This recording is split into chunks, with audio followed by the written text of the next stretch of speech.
Hello, my name is Lindsay and welcome to my seminar presentation on multi-drug resistant tuberculosis, also known as MDR TB. So to start with, I want to just give a quick background on what tuberculosis is, also for abbreviation's sake, TB.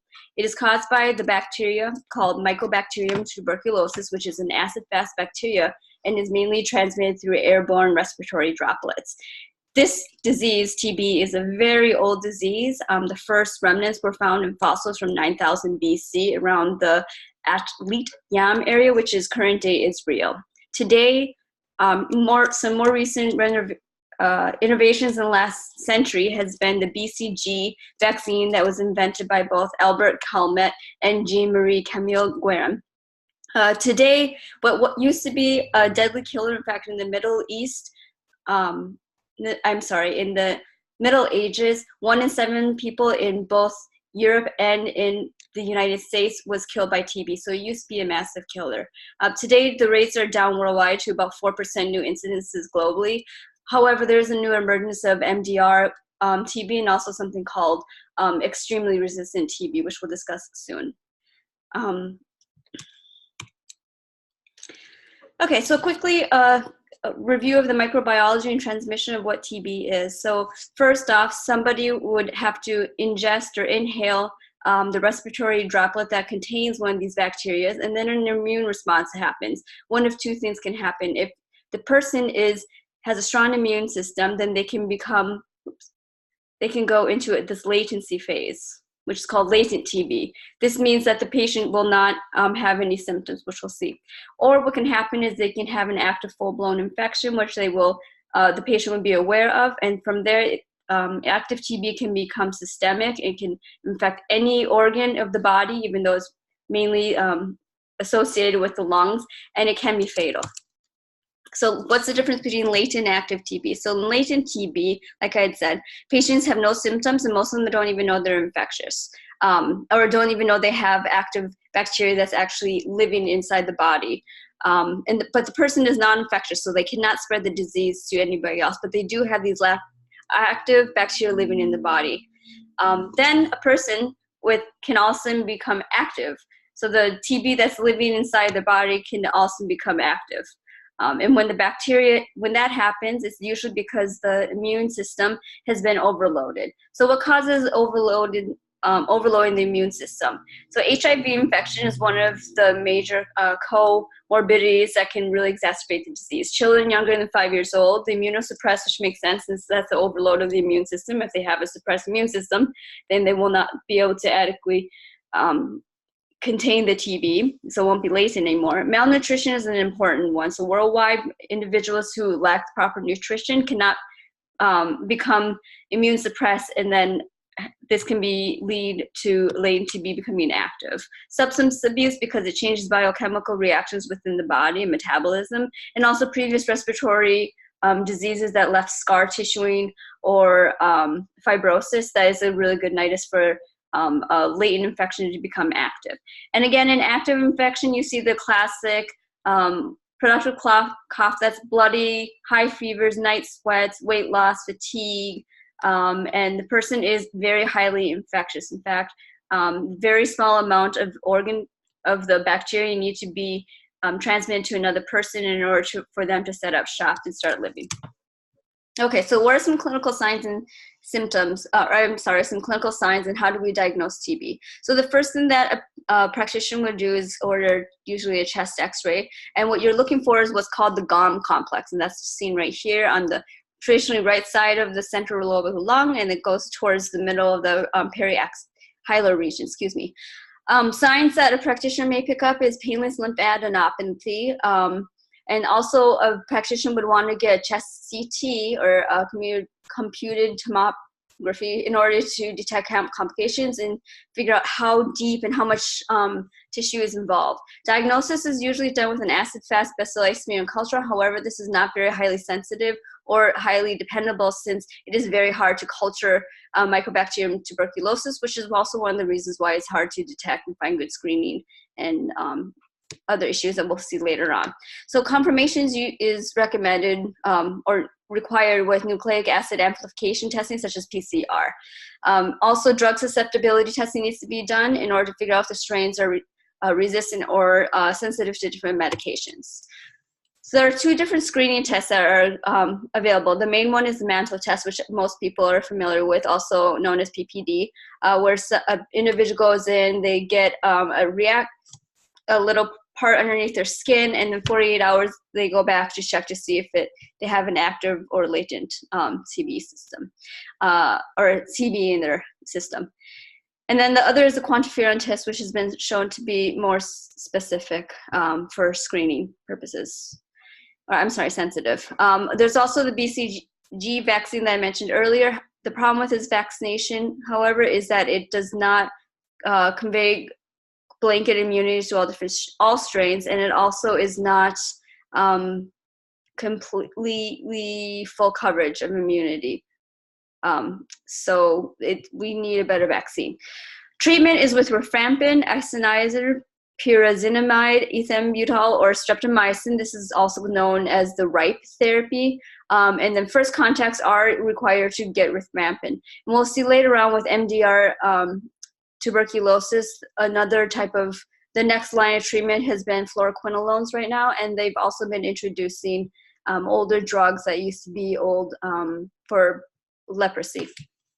So an important part with managing patients who have TB is to monitor, because the problem with these drugs is, as great as they are to get rid of TB, they are quite poisonous. So they can cause issues with their liver, with kidneys. So it's necessary for patients to get CBC, complete blood count, liver function tests, and metabolic panels, especially for looking at creatinine, to look for early detection of adverse drug reactions. Also, it's important to have continued progress with follow-up with your practitioner in order to see if there's progression to secondary TB, miliary TB, since this can spread to other organs and other organ systems, including meningitis, causing meningitis. So what is multi-drug resistant tuberculosis? The official definition, according to the WHO, the HWO, or World Health Organization, is that the bacteria that causes TB can develop resistance to antimicrobial drugs. And specifically, it's the two most powerful drugs that an MDR TB strain could be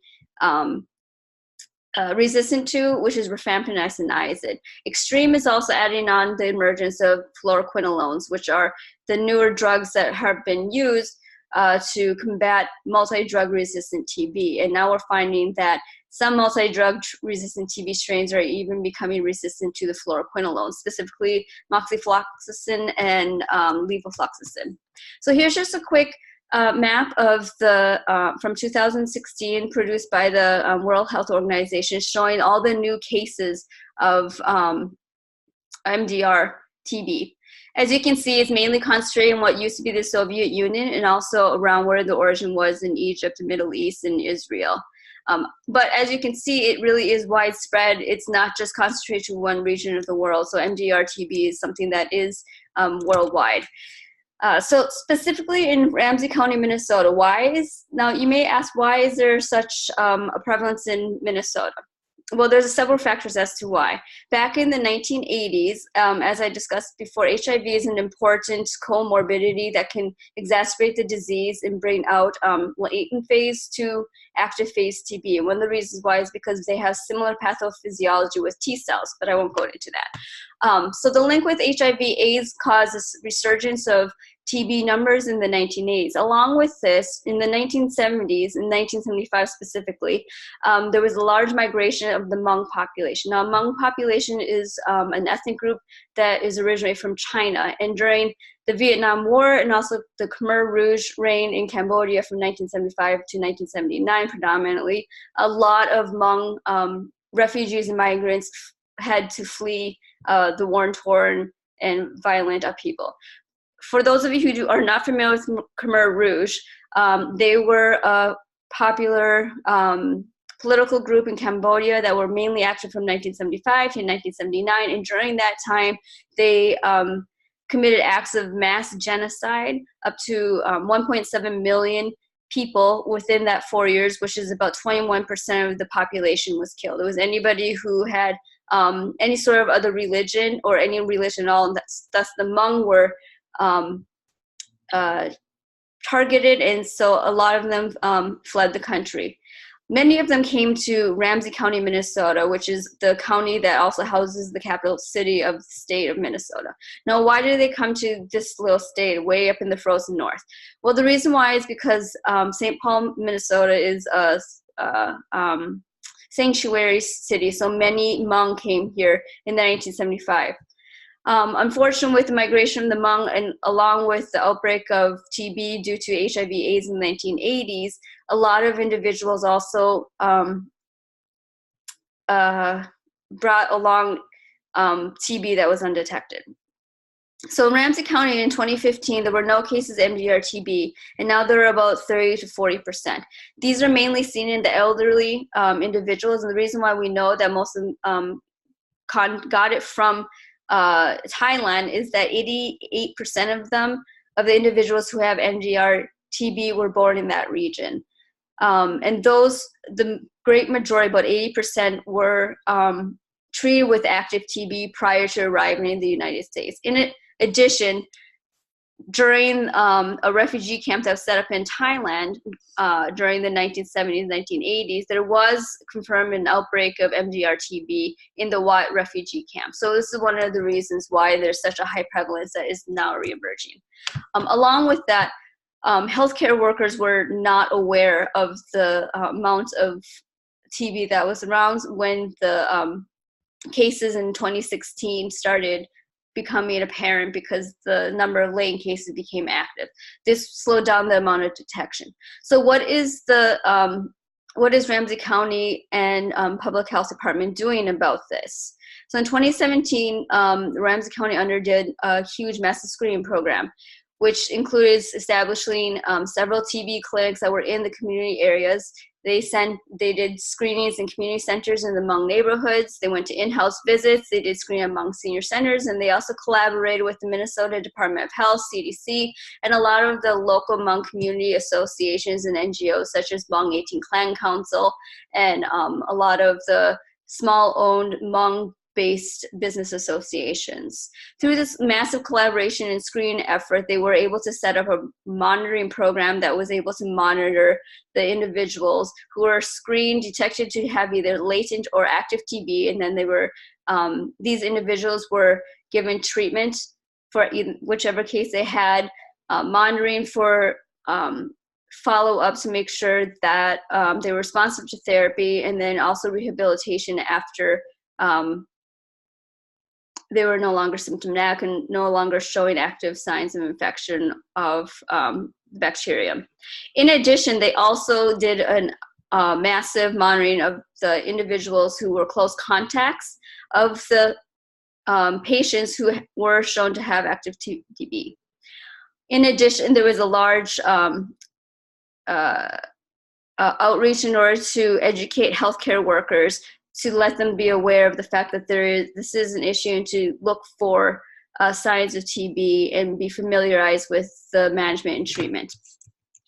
So this is just an example of a web that the Ramsey County Public Health Department and CDC made in order to monitor all the different individuals who had any sort of contact at all with patients who were shown to have TB.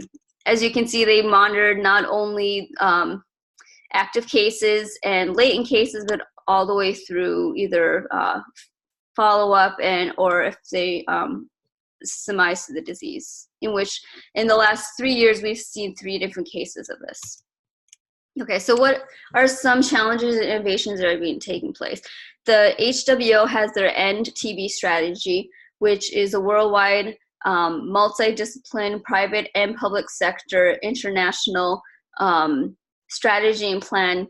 But in some of the major innovations that are coming to light right now is whole genome therapy. So in Ramsey County, the CDC got involved and was able to use whole genome mapping in order to, not therapy, but whole genome mapping in order to find the network and figure out where the different strains that were resistant to different pharmacotherapies were by location and community, and by doing so we're able to find the root cause of the disease and pin it down to certain elderlies and individuals within the Hmong community, and thereby are able to then target and find fast, effective interventions.